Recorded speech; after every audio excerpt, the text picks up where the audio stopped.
So I'd like to introduce Jill. She trained in Hippocrates. And we don't actually have anything like that in this country, unfortunately. It'd be nice if we did, wouldn't it? Apparently it's Ireland, isn't it? No, not really, no. Really experienced, you've been doing this for 20 plus years, maybe even longer. And this evening she's going to talk to you about brain health, although vastly qualified and experienced in every other area of food and health. So take it away, Jill. Thank you very much. Thanks very much. Well, thanks for arriving here this evening. Okay, as you got my name, Jill Swyers, Living Foods for Health. I've been a trained Hippocrates health educator for the last, I think it's 20 years this year. And it's a place in America, started off by Anne Wigmore, who worked with wheatgrass and sprouts. She had what did she have? My brain's gone. But she eventually actually had cancer and decided that she was going to get herself well through plants and wheatgrass and things like that. And then eventually started and got well, and then started helping people themselves just with living foods, plant-based foods, but sticking at the time to mainly wheatgrass juice. What? Oh, wheatgrass. Is it not coming through? Right? Okay. All right. So anyway, so she started this. It was then taken down to Florida, which is run by Brian Clement and Anne Wigmore. Brian Clement and his wife Anna, and he will be speaking here later this year. But I needed to change my whole lifestyle. It's about 27, 28 years ago, and having had a cancer scare, decided to sell my catering business, thought it was the worst thing I'd ever done in my life, but 3 or 4 years later I got over it. It's called Ego. You know, it was a good company, it did well, praise, didn't need me anymore, it just kept running. So, but the best thing I did was sell it, and didn't work with it for those 3 years, so didn't make, after that, didn't make. Anyway, we weren't going to about selling businesses. Anyway, I then went to Portugal because I thought I want to do and change my life my way. Didn't realise I was going to become vegan, by the way. But I decided once I was there, after about a year and a half, I was going to lose weight once and for all. So always overweight. Now, if I hadn't changed my lifestyle then, would I be here talking to you now? Probably not. And if I was still alive, I'd be very obese because I couldn't stop eating.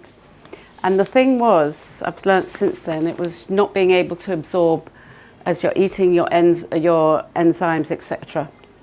So I decided to lose weight, and I was following food combining, not mixing carbohydrate and protein together. And in those days, it was meat and potatoes you didn't have together.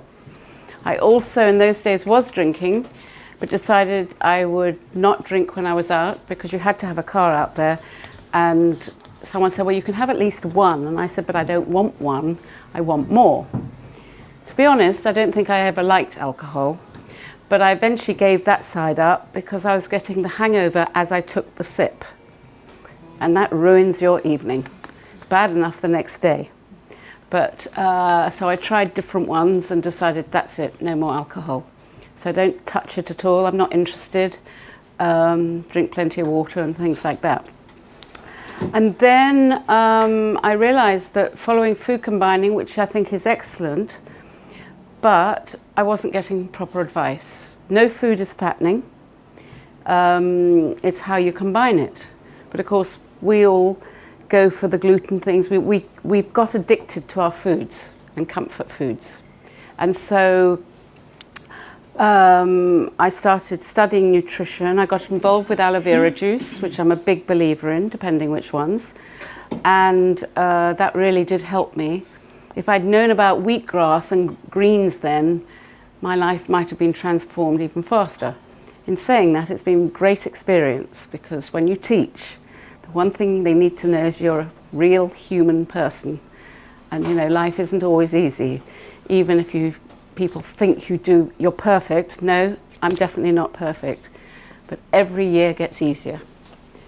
So then no one really did food then. There wasn't much being taught about food, and even now I know there's a lot out there, but it's just knowing where's the balance. Anyway, no one did food at all. And in the end I heard Brian Clement from Hippocrates speak at one of the institutes, the nutritional institutes, and I thought, oh, he's speaking my language. Well, the subject was food that day. Okay? Had he used the word holistic or anything else, I probably wouldn't have gone there. But anyway, I went over about 2 years later. This was in the mid-90s. And I went there and realized, we're all the same. And that we did the 3-week cleansing program, what they call detox. Basically giving the body a detoxification, 3 weeks of sprouts, wheatgrass, green protein juices, no fruit, etc. It was more for cancer and different diseases, but now it's for anybody. People from Canada will go over just for a holiday to have a 3-week break. It's so easy from there, they can drive.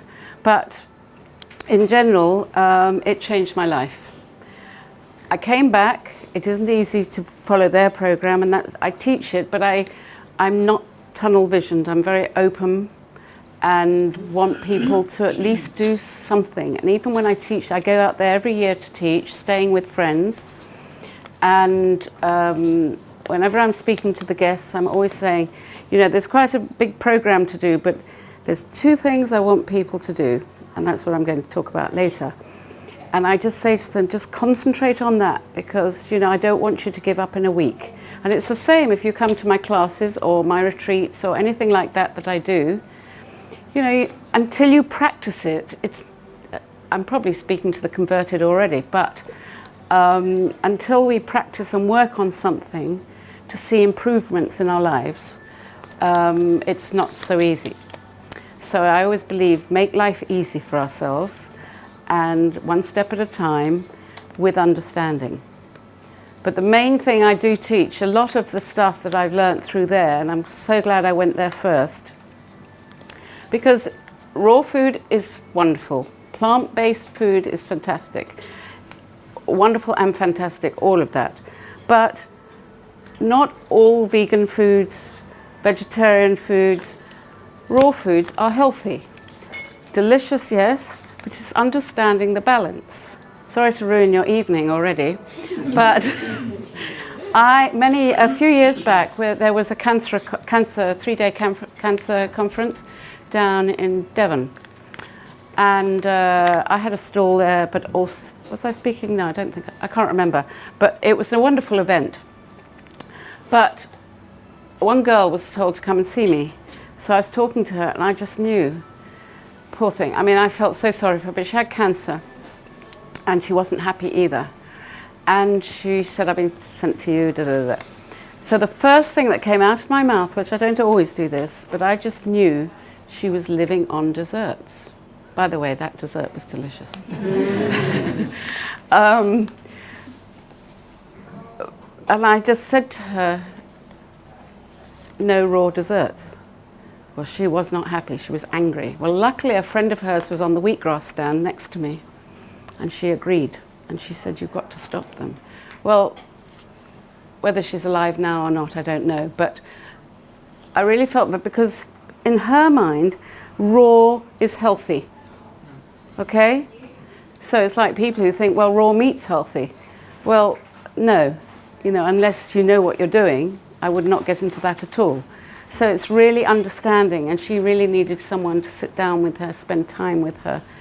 I didn't see her, sadly, after that, but I would have spent a lot of time with her. I'd be happy to just tell her, do 1 or 2 things, don't worry about the rest. And anyway, the main thing, back to the greens. Now, my subject was the brain, food for the brain. And we do have 2 brains, I've since found out. 3. Oh, what's the third? Oh, yeah. Reptilian, mammalian, and limbic system. Okay, well, I was going to say, no, okay, but I was reading something earlier and talking about, okay, up here, it's most important. And then also the organs has been mentioned, it's a second brain. So, and then you're saying the lymphatic system. Limbic. Oh, limbic system, sorry.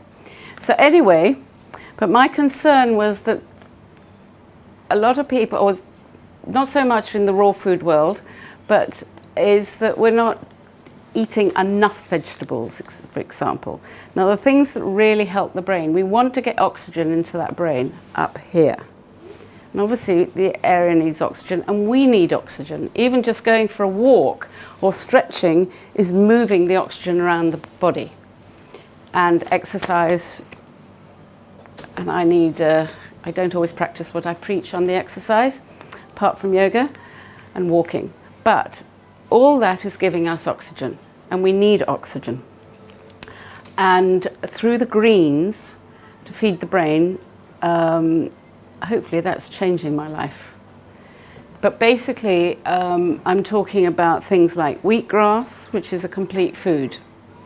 It's a matter of taste, but you know, for me it's my medicine, and we're 20 years down the track and the flavour's still not my favourite. Personally, I prefer it not so sweet, but it just depends where the seeds have come from and which country they've grown in. So if they've grown in a country that has plenty of sunshine, they're going to be much more sweeter than if we've had them grown in England, where they're more bitter. Now, I was in Portugal giving a talk last year, and there's a wonderful company set up over there doing wheatgrass and pea greens and sunflower greens. And they've also based in Hackney, I think. I haven't got to see them yet. And hopefully they're still going. But anyway, I had some of the juice, and it was very bitter. And for me, that was wonderful. But I had already said to the audience, it doesn't matter what it tastes like, it's all good.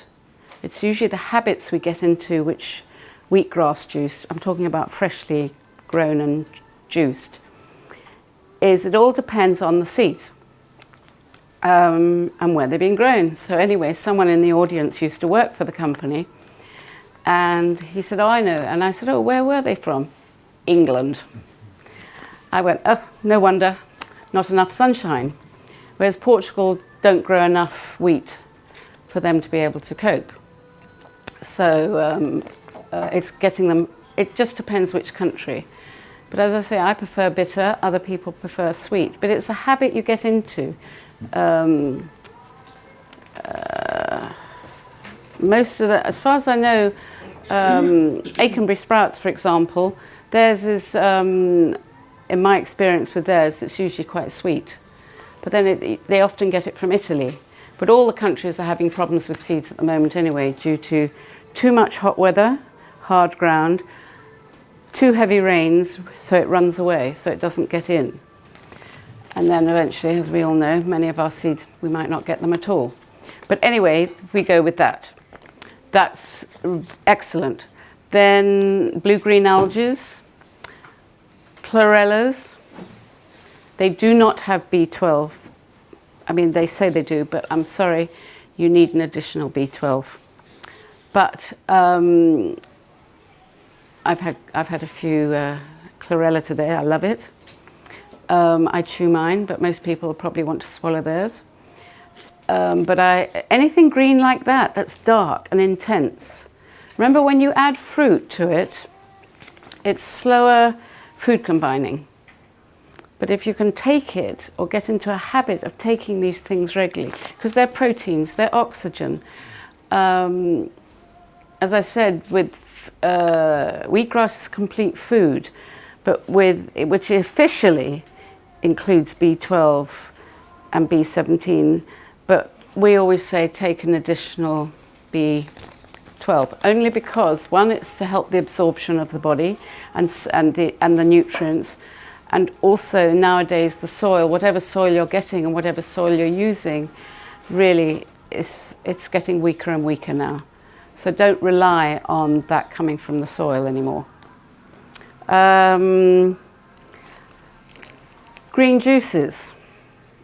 Now I'm not I'm getting more where to make life easier for us. We still have to eat. For some people, they need juice in the morning and a breakfast, but my juice is my breakfast. But the juice, the green protein juice, which I have have every morning and usually in the afternoon. I blend one as well, but I've always got, in general, if I could, and I have a recipe here you can have afterwards, is cucumber and celery, plus sunflower greens and pea greens. Those are wonderful, but we don't always have those sprouts. And years ago, we didn't have companies that were really growing it, or we didn't know enough, we didn't know where they were. So then I thought, well, I don't take no for an answer. And I thought, right, we've got to think of something else. So I started putting in dark green leaves, broccoli, and things like that. When I'm in another country, like Portugal, for example, the leaves I use are the top of the turnips, the hard vegetables. Fantastic.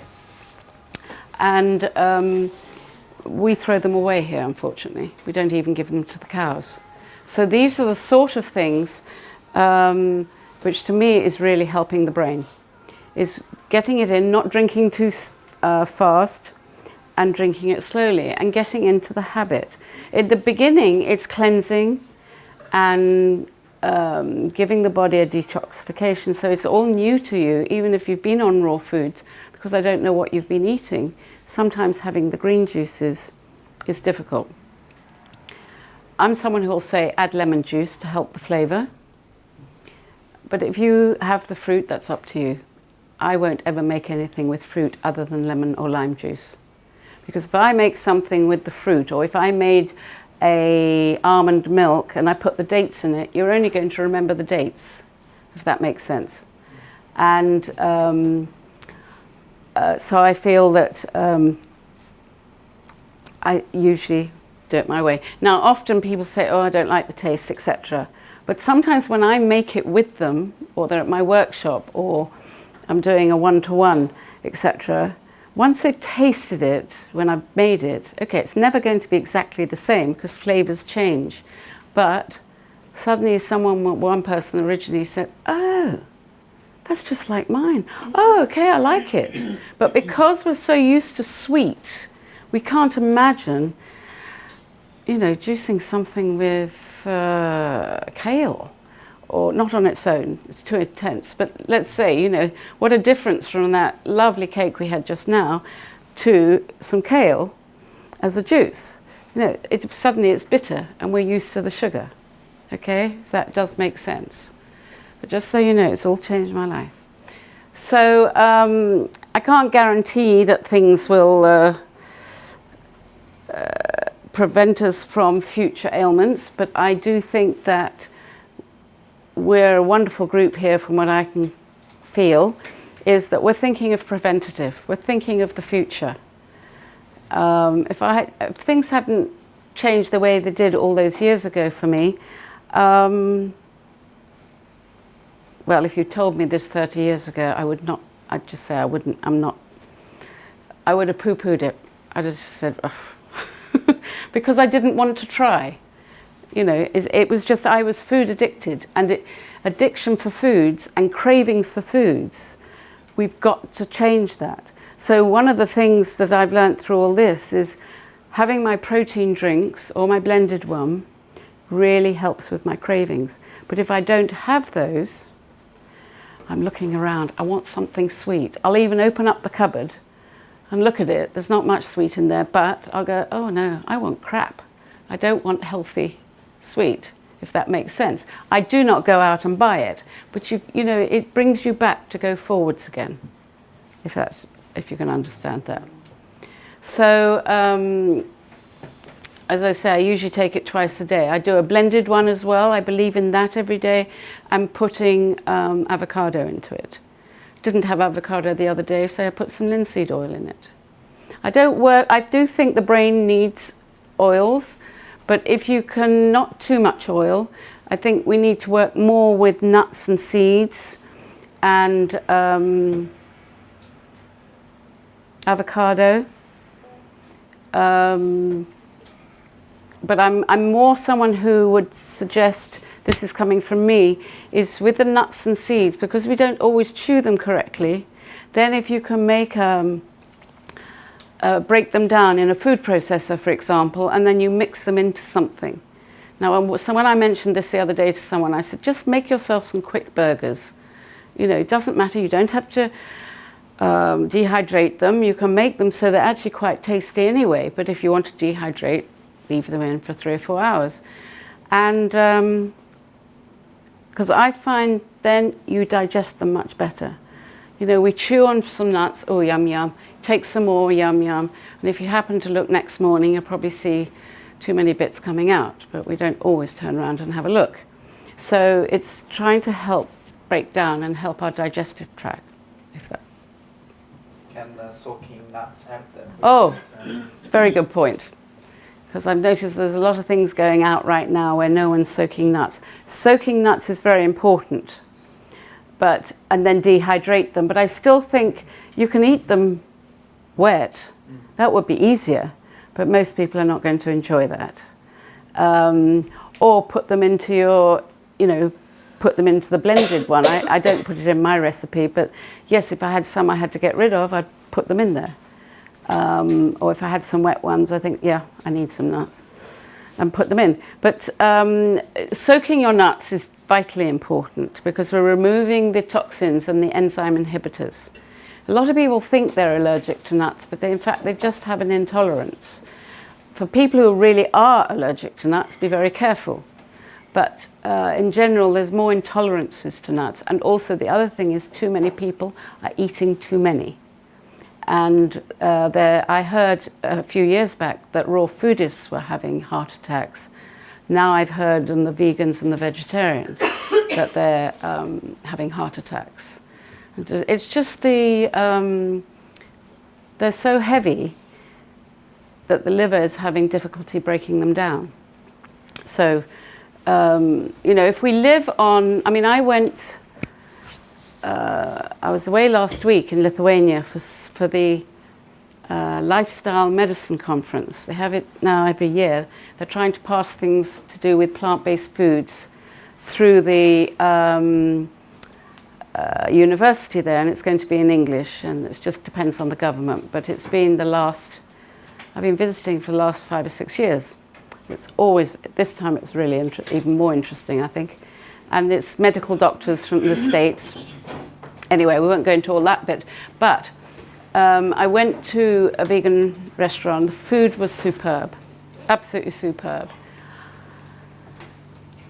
But there was no, whether it was the beetroot burger or whatever else, but there was no real vegetables or salad. And I just needed that to help it go down. I'm sure I could have asked for it. But it's things like that. So if we've got our raw burgers or whatever we're eating raw, we need something to help it go through.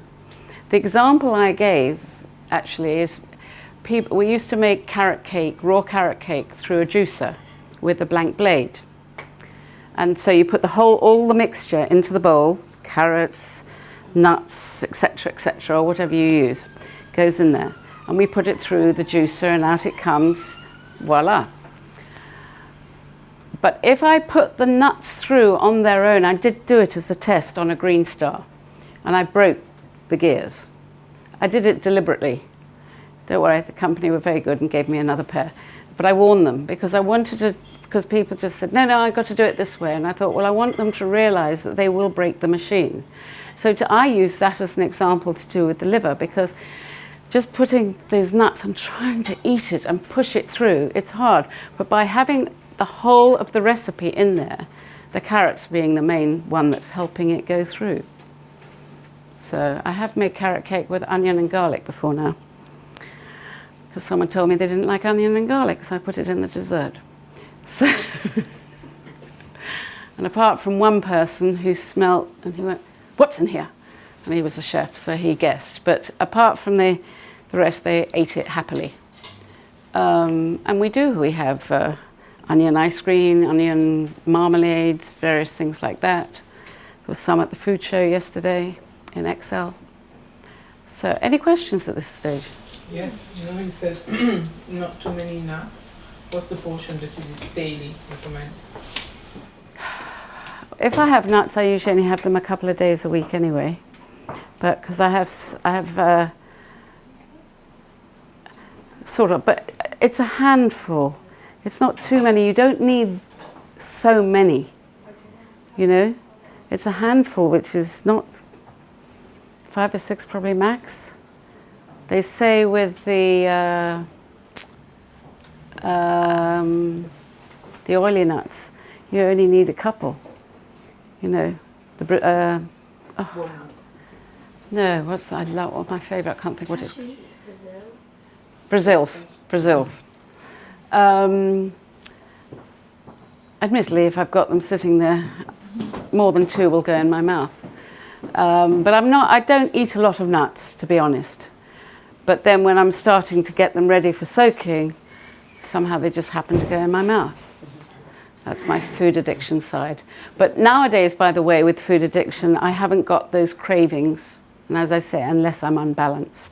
Even when I go on a plane now, I make sure I've had certain things before I get on the plane.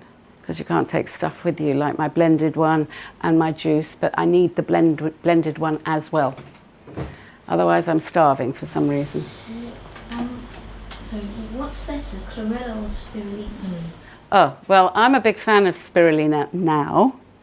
Years ago, it was very difficult because a lot of it wasn't so good. There was only one company that was recommended. So Hippocrates Health Institute themselves did not recommend it at all. But now I like both, to be honest. So because they brought out some ones, sun chlorella is my favourite chlorella. I mean, you go with what's available, to be honest. Not all countries have everything, and here we're very fortunate. But here is mainly London, by the way. You know, people think England has everything. People think America has everything. It all depends where you are. You know, Florida, at Hippocrates where they are, well, there were some people there from North Florida who had a farm. They've never heard of organic. You know, they hadn't, the people I met, and were changing their whole lives when they got back. So it just depends where you are. America feels like they have everything, but not everywhere has everything. Some's very basic. But, and with spirulina, see now, the ones I like actually, to be honest, are the ones that, what are they called? They're little bits and they're in packets. In packets, they all are. That you can sprinkle on your salad. I can't think what they're called. We were talking about them the other week. Remember the Gourmet spirulina. Gourmet spirulina. That's the one I like, actually. That's the most expensive one. Unfortunately, but Portugal, the one in Portugal is more expensive. I think it depends how big you are. The larger your land is, the more you can grow. So I don't know how much, okay? But for here, it is expensive. You don't need too much. You can get it in Planet Organic, or the last time I got it was Planet Organic. Might be cheaper online, I don't know. There's 3 different ones. To me, they're all similar. But that's one I'm a big fan of. And it lasts a while. Well, you know, it depends how you take it. But I take it more on my foods. That's how I take that. And then I take my chlorella as my supplement. So I'm getting both. But you have to go with what you can afford. There are other ones, or there were other ones similar to that one, the gourmet one, which I never got on with. But now that I've realized that there's a variety of different types, I will try anything I can find. But, and also when you put that, for example, if I'm making a salad ready for when I get home, for example, it's a new thing I'm doing, is I get the salad ready, and then I might sprinkle already the spirulina on it. So actually it's absorbed in by the time I get home. I love salads, by the way, but sometimes I come in the evening and think, I don't want to make a salad. Oh no. And I'll go for the comfort side of it. And I think, but if I've got the salad ready, psychologically, boom, get everything, there's my meal. So you make the salad, I'll have 3 helpings, but it's just a psychological thing. And so, yes, good question. But it's if I was only having one, probably chlorella would be my main one. Last week, for example, we had very long days, and in between, and we had a long wait for lunches. I don't know, never mind. But and then suddenly I thought, apart from the juice, there was no fresh juice this time. And long story, but I then took my chlorella, and it was like having a meal because I was putting protein into my body. So, and I carry those around. And if you're flying, it was recommended to me, I never remember, to take some on the hour, every hour, when you're flying. But I never remember once I'm on the plane for some reason. You're counting the minutes till you have to get off, but no, it's not that bad. I think I would like to fall asleep on the plane, so I'm thinking it's going to give me extra oxygen for the brain to wake me up. I rarely sleep on a plane, actually, but you know, to me that's what it's doing. It's actually putting your energy up. Still green. But anyway, but that's the way I do that. I usually put greens into most things that I make. Doesn't always look green, but with feeding the brain, whether it's up here or your organs, I do think it's important to have oxygenated plant-based foods. Okay, just because I think it's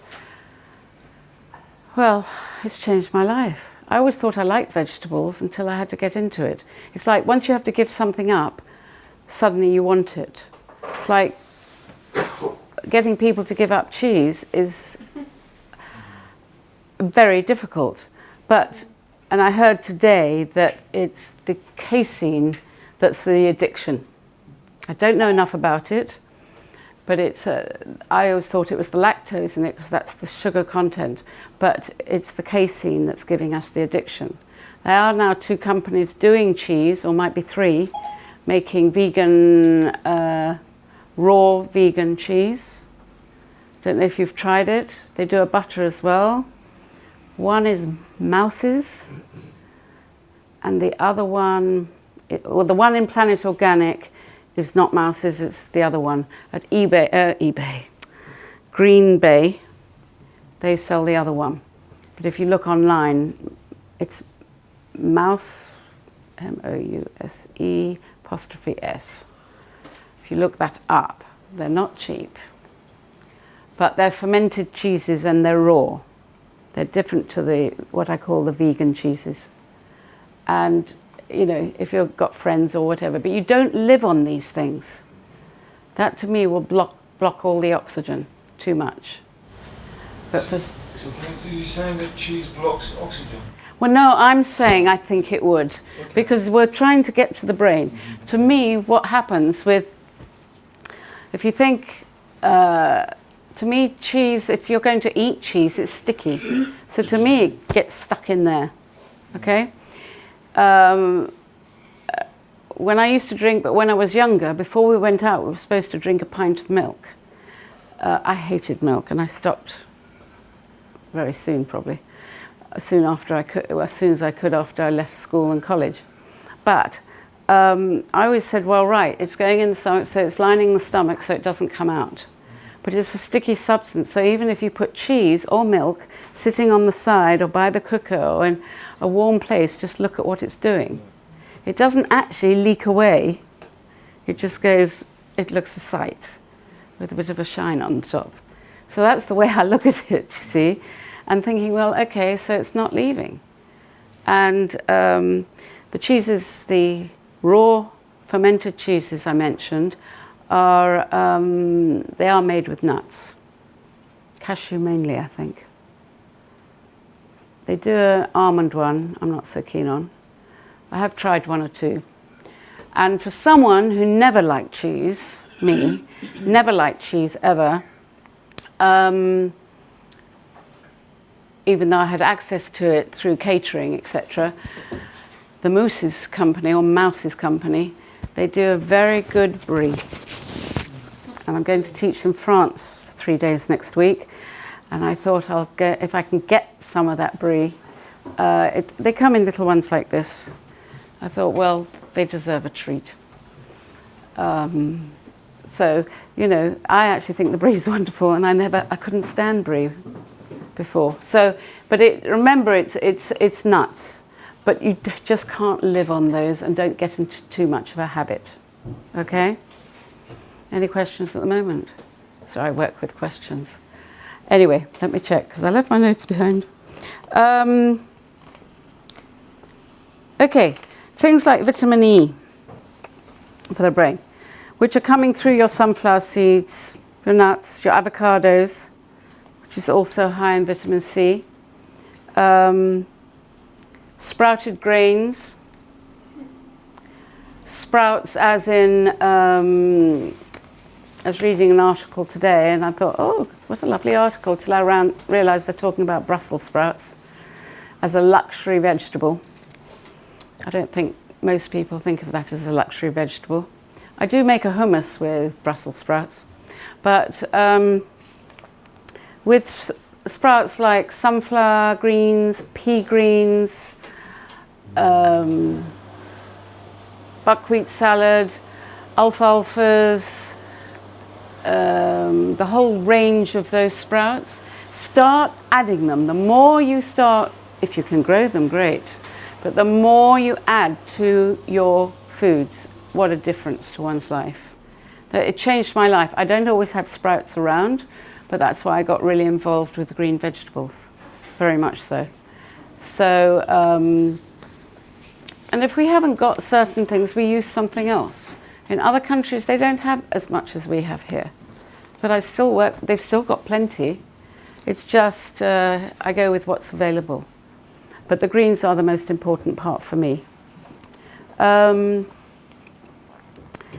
we've got the kale, the collard, oh, that's American.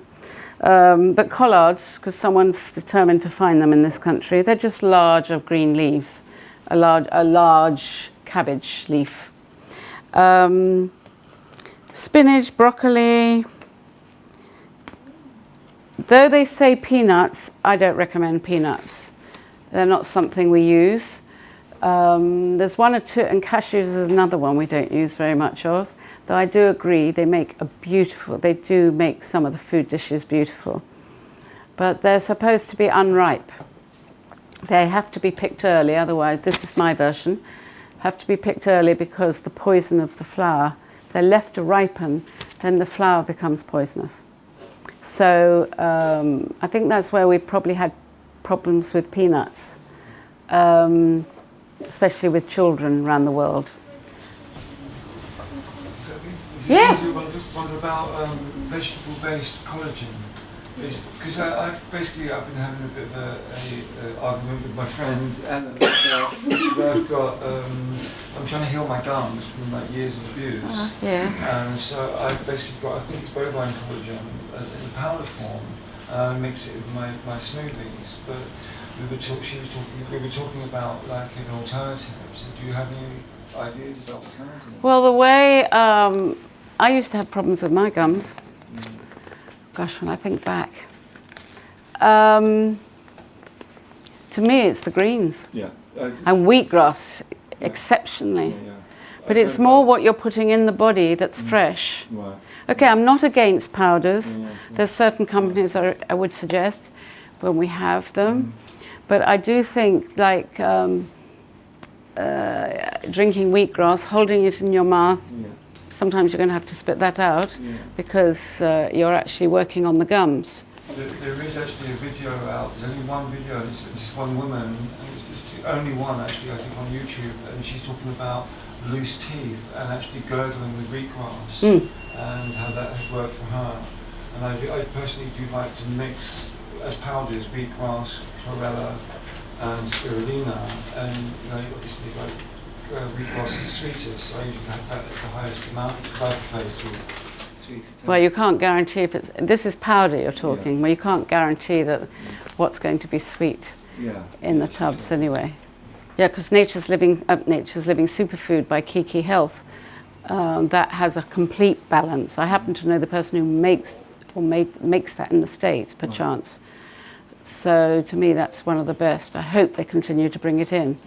Well, I think it's one of the best. I'm sorry, earlier you mentioned the aloe vera. There is yes, for gums. Yes. There is Absolutely. la gelatina of the aloe arborescens, which is Well, is one of the, aloe vera was the first thing that changed my life, Yeah. and really probably helped my gums.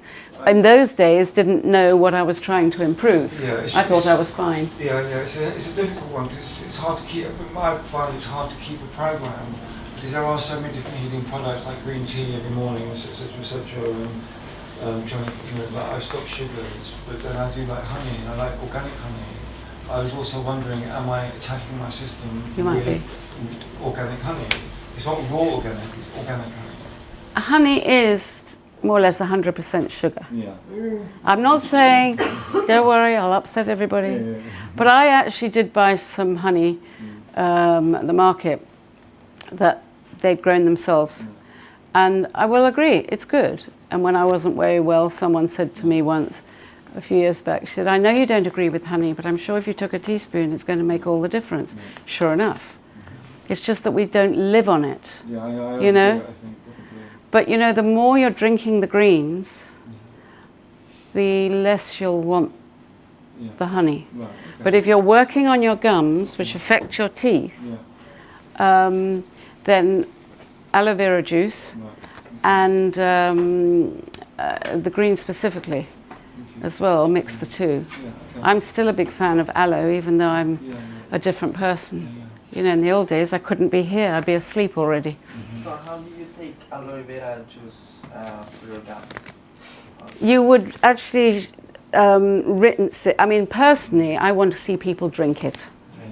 Because the more you're drinking, I'll rephrase that, drink so much a day, don't just drink the whole bottle in a day or in a week. It's a bit by bit. The more you put in, the more you're going to be healing around the body.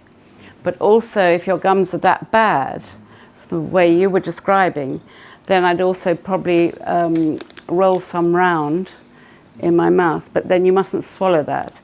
Just have it in there and excuse the face. It's like when I'm shaking water around with my mouth, just to, I don't know, I put water in my mouth and then I can't show you now, but I help try to strengthen the gums. But the greens would be even better. The wheatgrass would be even better, or even your green juices or whatever you're doing. Remember, fruit, as delicious as it is, and most of the fruit isn't ripe here. And please don't get me wrong, I do eat fruit. I always like to have fruit. I just don't need to eat the whole bowl in one day anymore. I can buy apples from the farmer's market and they'll last me 2 or 3 weeks. Whereas before I had to keep eating them and then I've got nothing left. Like if I was given some chocolates, I'd eat the whole thing in one day. You know, someone seems to understand me. But and I don't really have chocolates around the house, or I don't have chocolate, but if I did, it would last a long time. So yes, it's put it. But if you've heard of the oil people, and the thing is, you're not supposed to swallow that, because otherwise you're just getting the bad toxins to go in. So it's the same thing. But the more for me, I think it's been more what goes into the body. It's not just what we put on top, topically. Okay. You talked about broccoli. What do you do to make broccoli interesting? I struggle with broccoli. I've got to do that next week. How to make broccoli interesting? Yeah, well, there's lots of things. In fact, I have had, and I don't know why I haven't made, I want to make broccoli chips. They're in a bag, very expensive. Found them in Portugal, and I saw the supply. Well, I didn't go and see them specially, but the supplier was at the food exhibition yesterday, and they make them. So you could make dehydrated crisp. But what I do is I get it into a salad. Now I think that and cauliflower can be very boring. So what I do is I chop it up very finely. Very finely. No, you don't. And then I add lots of things with it. So you hardly know you've got it there. But I also make things like hummus with it, or I put Broccoli hummus? Mm-hmm. Like a hummus and you put broccoli in? Yes. Or I play with everything. Now, I mean, you know, there was a dessert somewhere the other day and it had broccoli in it. Can't think what it was there. And I thought, why didn't I think of that? I get a food box, there's always loads of broccoli arriving. Oh, because it's the time of year. It's the time of year. And cabbage is another little challenge in my life. Time of year. What do I do with cabbage? The same thing? Well, cabbage, you... no, I'm teasing. With cabbage, well, it depends if you are doing any juicing. I have a green smoothie every day, but I don't really go for cabbage in it. I do kale. Right. But, you know, this kind of great giant cabbage thing that's a bit bitter. And you eat only raw, or do you eat I eat a lot of raw. And do you eat any steamed or cooked? Yeah, but I don't really, I wouldn't choose it. I mean, I put some cabbage in. I did something the other day,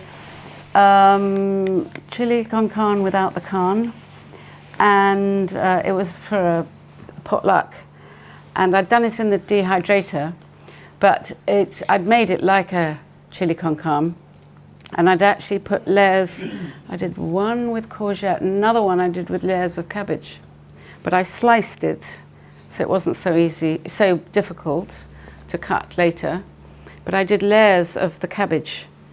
So instead of having your pasta in layers, I chopped it up and then put it in between each. I did some layers. Did it work? It did work, it was nice. And it's just getting used to new ways. But this is the time of year. I mean, it's my favourite time of year for vegetables because the greens stop soon. Where are we now? About another month. We've always got them. Yeah.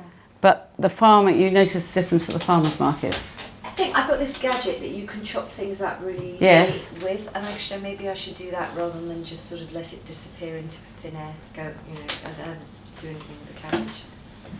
Anyone else got ideas for cabbage? How about fermented? Would you recommend Oh, it? fermented, yes. You could make kimchi or sauerkraut. I've never tried fermenting, but I'd like to. Basically, the one we do quite easily, but there's plenty of recipes out there.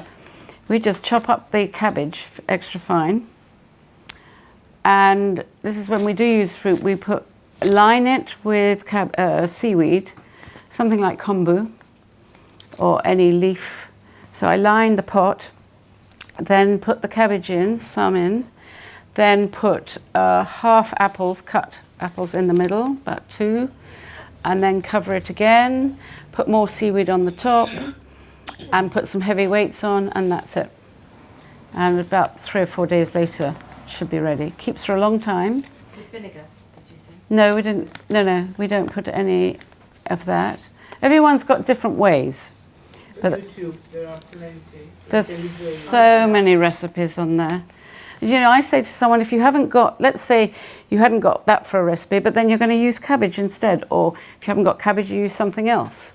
Because kimchi, for example, in Korea, I mean, they do every vegetable there is. In fact, they're at the airport and they give you a carrier bag, a freezer bag to come back with it. But, so anything like that. But when you've got lots of cabbage at the moment, make the most of it. What do you eat to get energy? That comes from my protein and my green juices. Yeah. What do you? And the chlorella helps. So, what vegetables do you have for protein and energy? The green leaves, the protein leaves. Anything sprouts, as in sunflower, pea green, even alfalfas, but you know, you need an awful lot. But they're all different forms of protein. So sunflower greens and pea greens are a complete protein, including the amino acids. But we don't always have that. So I use things like kale, chard, any dark green leaves that are available. I also put lettuce in as well, that more to help us relax a bit. But the energy to me comes from my protein. Okay. Okay? So And it's doing a lot for the brain, hopefully. So like, well, I have a very active lifestyle. So like, this protein juice in the morning, chards, kale, chlorella, spirulina and stuff. That gives you. They all do, but it's but the chlorella obviously is not fresh, Yeah. etc. But I always have my drink separately and have that. Or if you find that hard, and depending on your weight, don't want you to lose too much weight, then I would often say then add a few sunflower seeds, as in the ones without the shell, and sunflower seeds or some. And also do the blended one, right? Okay. In fact, I just grabbed these as I came out. I don't always give them, but if you want to pass them round, they're on American-sized paper. And this is how I got given them a few weeks ago, and some over. But if you wanted to just pass them round, I hope there's enough. How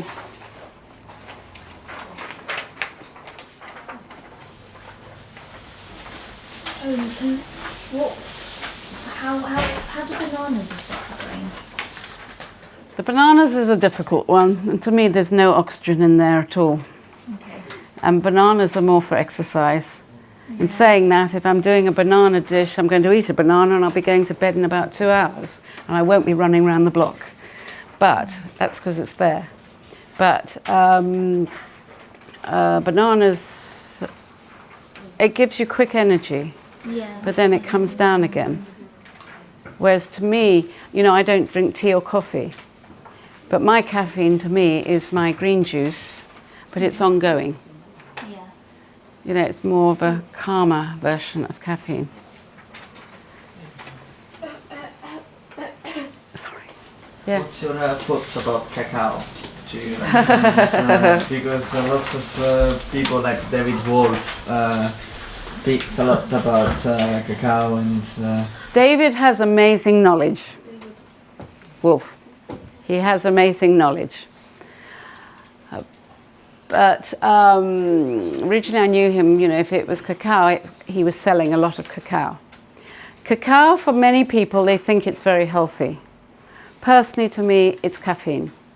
It's a stimulant. You know, if it was chocolate now, I don't want to ruin your night, but everybody loves it. And in fact, I had planned to bring you my rich no chocolate. I remembered when I was on the train. It's sitting in the freezer right now. I made some little ones. But there's no cacao in it, but it tastes as close to chocolate as I can get it. What is that? Is that called? I made it with carob. I call it rich no chocolate. Yes. You have to come to my workshop. Or we'll do a food class somewhere. Anyone can get a group together and I'll do it. I'm sorry I didn't bring them. But no, I made them this afternoon, just before I left actually. But never mind, not meant to be. But you know, carob, you can play with carob and it's amazing what you can do. But the thing with cacao, it has a lot of benefits. So does red wine. But red wine, for example, has fermented sugar in it. So to me, that defeats the object in the red wine. With cacao, it's got stimulants, but it's also got a couple of things, I can't remember offhand, that don't always help. But I know everybody wants it, they love it, they see everywhere it's healthy. And but if it was cacao tonight, I couldn't touch it because I'll be awake all night. There's one or two I think I've eaten in recent months, but I've eaten them earlier in the day. And they haven't been such a stimulant, but that just depends, I think, what they've put in there. So, sorry, cacao. But in saying that, you know, it's a treat. Desserts are a treat. Some people have cacao every day instead of their coffee. Well, to me, that hasn't quite sorted the problem out. You know, right? And if actually we had it straight from the bush, you know, and you had those, you know, the cacao beans, most people wouldn't eat it because it's the sweetness that's been added to it, you know. But then if they have the beans too often, it sure will wake the brain up. But it's too, for some people they've got too high. You know, it's too much. So I know some people enjoy that, but you know.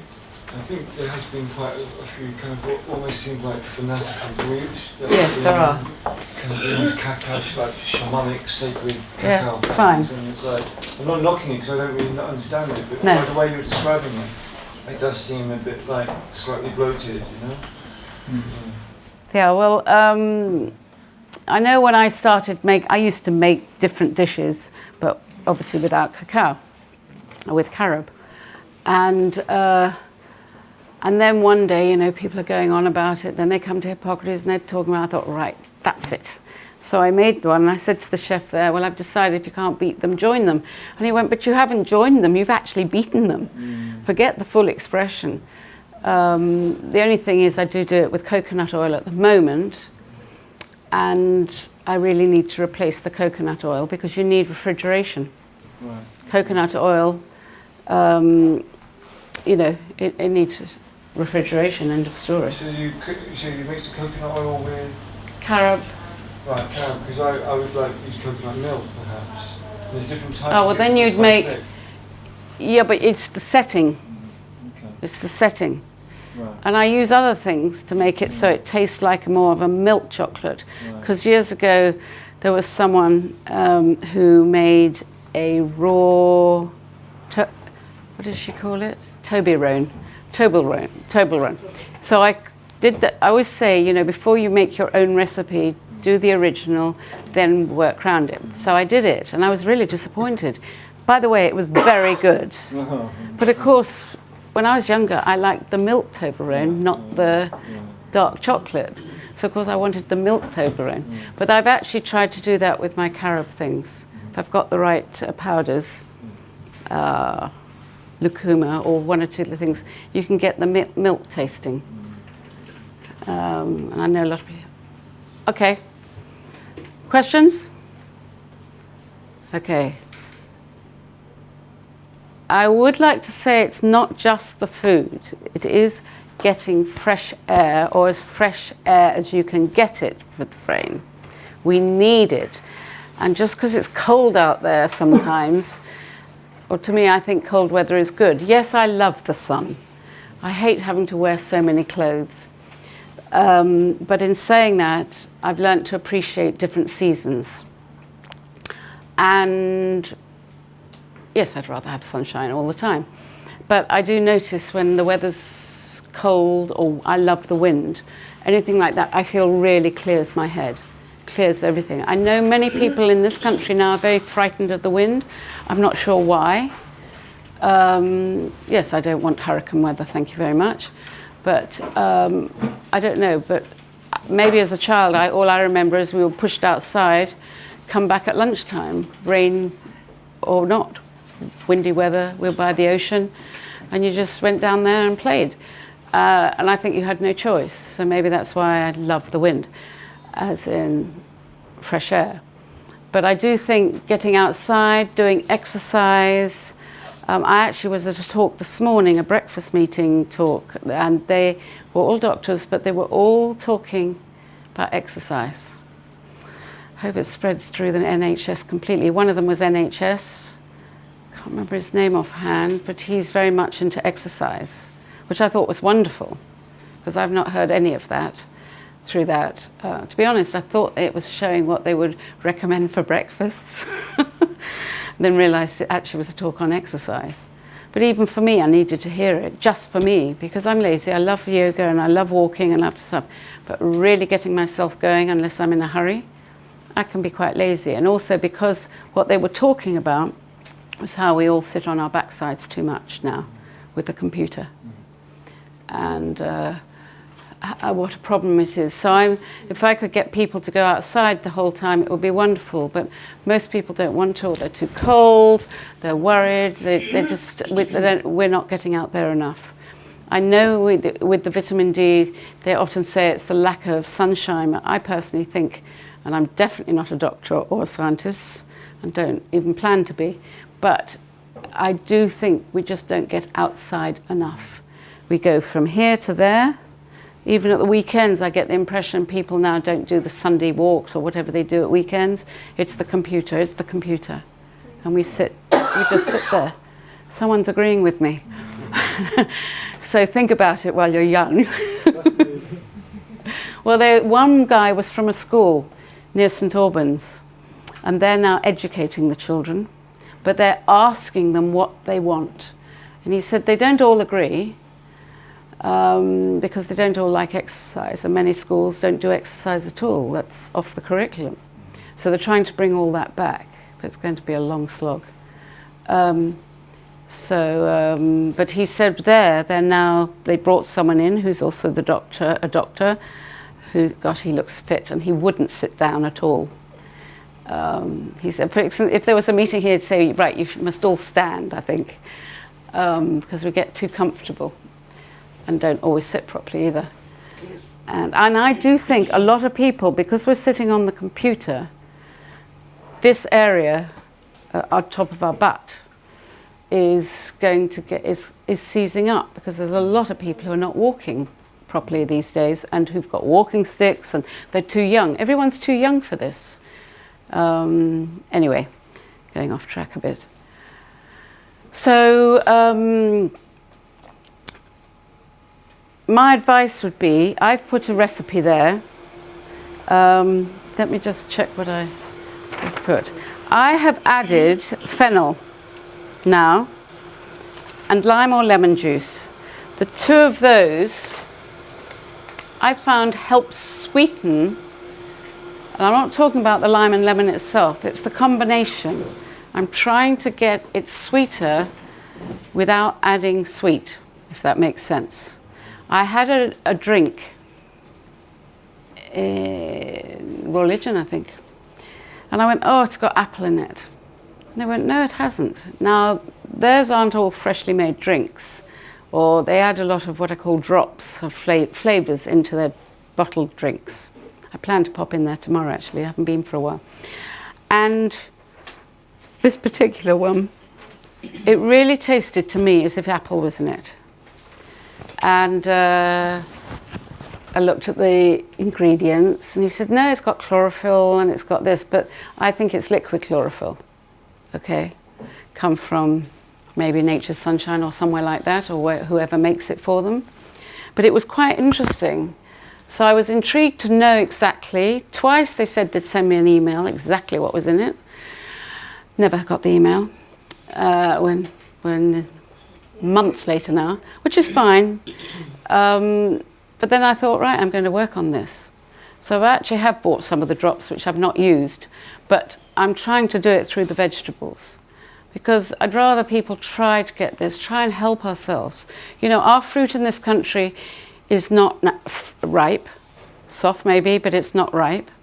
Compare an orange now in the supermarkets to one in Spain or Portugal right now, the colours, there's no comparison, okay? So if one was saying that was oxygen, well, the one we've got here is, well, it was picked when it was green. And they're kept, and the bananas are picked when they're green. And then they're gassed to bring out the colour. But the comparison of the two colours, there's no comparison at all. I just happen to have had some that someone bought in Spain.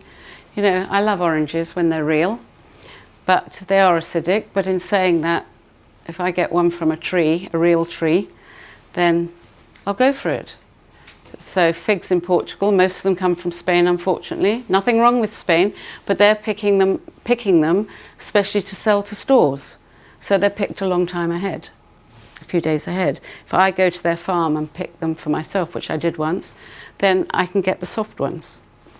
But you know, the stores don't want something that's going to go off in 24 hours. And so I usually know the Portuguese ones. So yes, I'll eat all those things. And yes, I do buy fruit here, but mainly the apples at the farmer's market.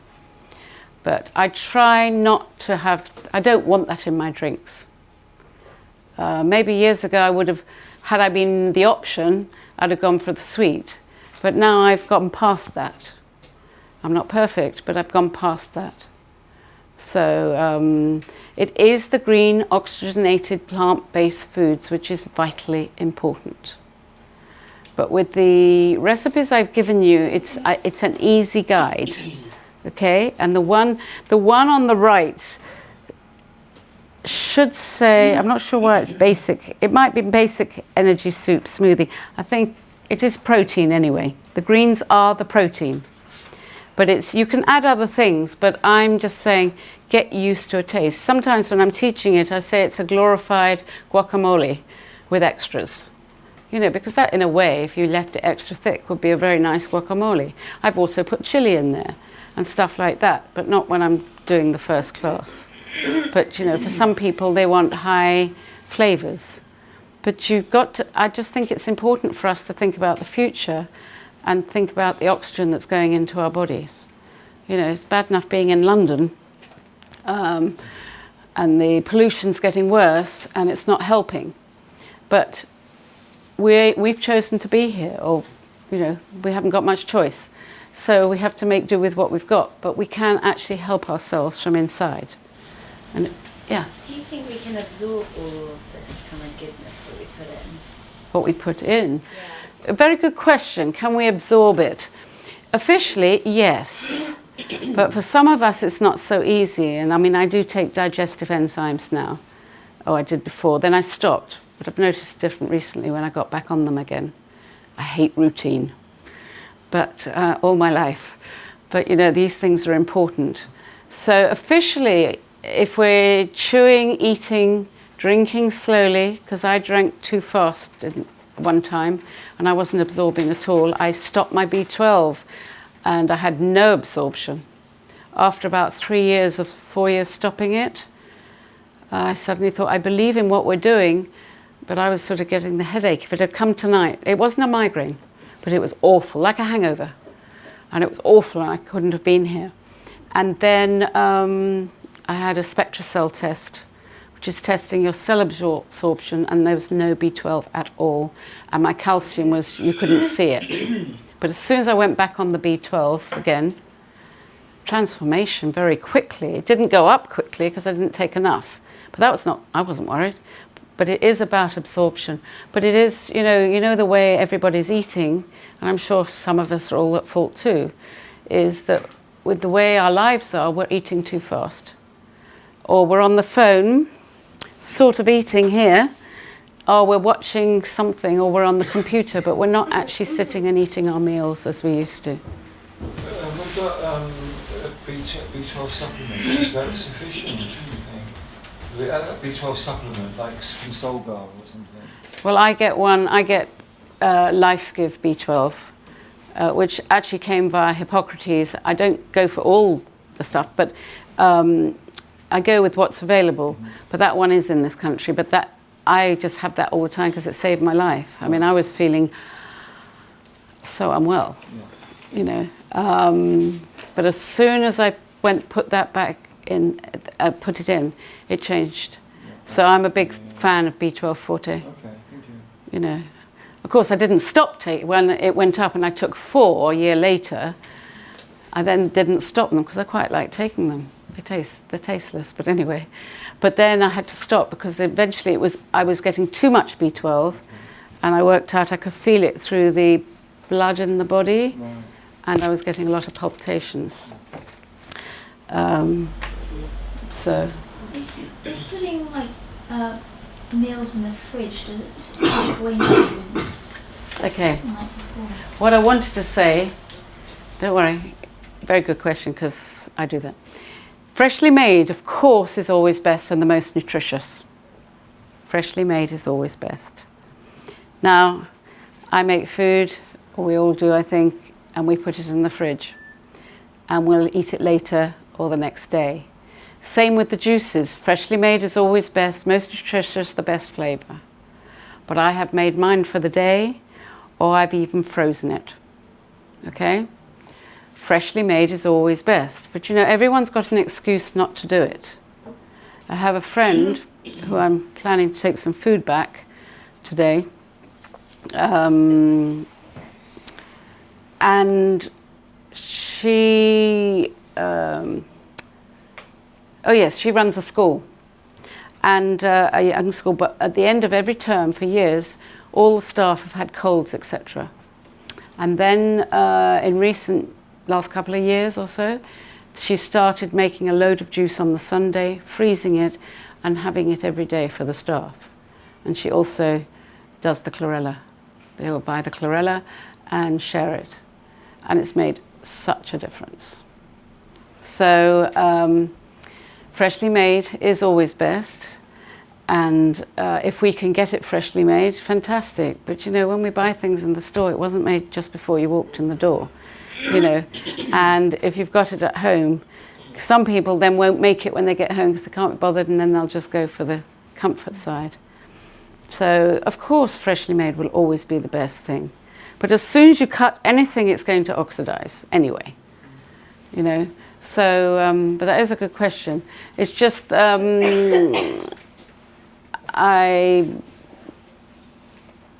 you just don't keep it too long in the refrigerator.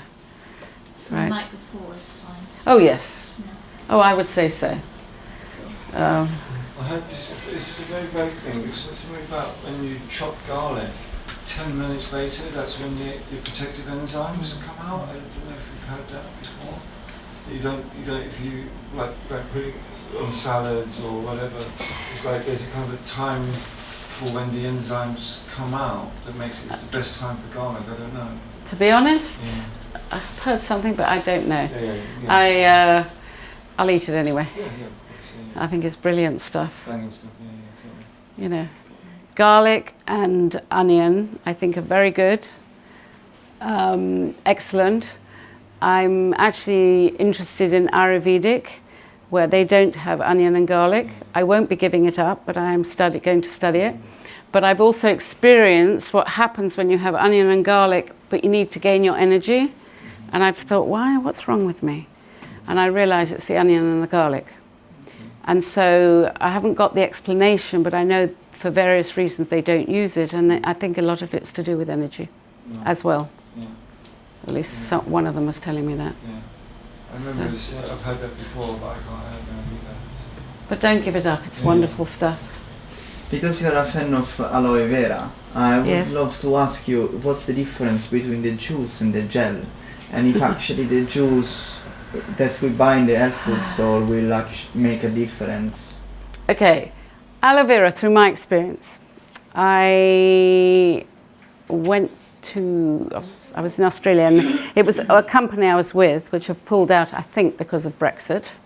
I think they planned if Brexit was, you know, what happened with the vote, they were pulling out, and so they've gone. So 24 years I used them. But they, one thing we were taught, you see, to me, all aloe vera, unless they've watered it down, and I'm not mentioning any names, but I know one that was watered down for sure, but they're all a gel, right? But not gel as you're thinking of gel as a jelly, etc. But what we were taught is, the more in their, when they're doing the juice, the more they stir, the more it becomes liquid, okay?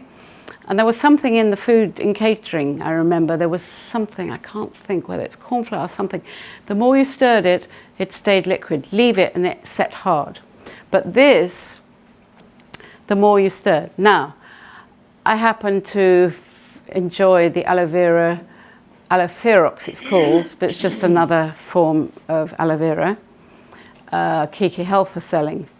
And I spoke to them, the people who do it, and basically it's, to me, that has the gel in it if one's going to talk about what's in the bottle. It's just not liquid. They've stirred it so much, only so much, and it's sort of more jellified.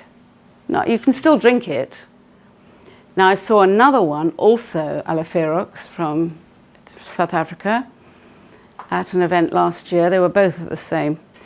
And to me, the two of them could have been the same, except the other one had stirred a bit more.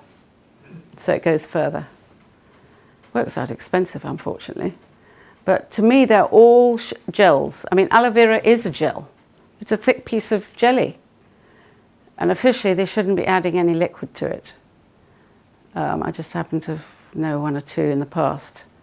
And it definitely wasn't full aloe vera gel. But it becomes a liquid anyway. But I do think they're good products. So everyone, oh yes? What aloe vera gel do you recommend? Well, that one I mentioned, Kiki Health, I do like theirs. I'm hoping they'll bring back the large bottle again. I do enjoy it. I'm a fan of, not all, but a lot of their products. And yes, I have helped them out on occasions, but that's, if I don't like something, I will not be saying, right? I'm a bit choosy. So do you mind if I interject in this Yes. subject? Because this is a little bit my area. Okay. And there is, you mentioned aloe vera, they're all aloe vera. In reality, there are 500 plants of aloe. Oh yes, that's nature. right. And the beta-casone, or the one that is the ferox that you mentioned, is the aloe arborescens. And if you find this one, but you will not find it commercially, you will have to go on the internet. And the difference is, you know, the liquid part, the gel that you were mentioning, is either whole leaf with Oh yes, that's right. or just the gel inside. Just the gel. You don't want the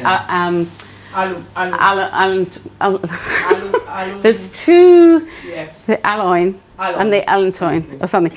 There's two edges, which to you and I, you just see the skin. But basically there's two layers. And most of them are the aloin in between. They're not. They're the gel in the middle. I made a mistake. And so it usually comes from the gel.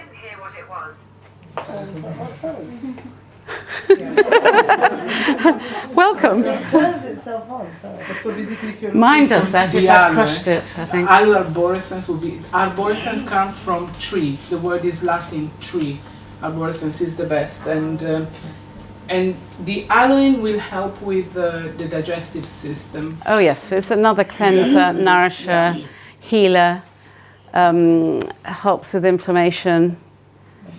Changed my life actually. And when I first started with it, because I had chronic fatigue, I was taking about 5 litres a month. Now I wouldn't even need 2 a month. 1 litre would be enough probably. But it just at the time, but then I wasn't spending on wine then, and you know, I didn't have any of the expenses really to worry about, so that was my expense. I got discount as well, of course, but that even so. But when I look back and think, gosh, did I take all that? But now but I still think it's a wonderful product. So, but the regular one that's used is usually the Barb and Dennis Miller, which is the one I had from Australia, was Barb and Dennis Miller. And that's the regular one they're using around the world. But South Africa, yes. The difference is that aloe arborescens is a smaller plant. It's more potent, but it's smaller. Therefore, you yield less gel, and is less commercial. Ah, yes. That's the thing with the. And nowadays, well, the last 25 years has definitely become very commercial, like everything else. So. Yes. Can I ask you a question? Earlier on you mentioned the Green Star as a juicer. Oh yes. And I just bought a juicer and I'm not very happy with it. Which one? It's an Ariston one. It's a very commercial. Oh, this type. It's a masticator. No, masticator. It's a masticator, but it's not the Green Star. Okay. And I'm confused because this is the second juicer I buy now, because they get broken because I juice a lot. And I'm considering on going with the Green Star. Would you suggest that as being the best, or? The Green Star, it's called the Green Star Elite now. Yeah. I think it is a very good one. I mean, my juicers are my juicers. I have twin gears and I have single gears. Okay. I do use the single gear more regularly because they're easier to clean.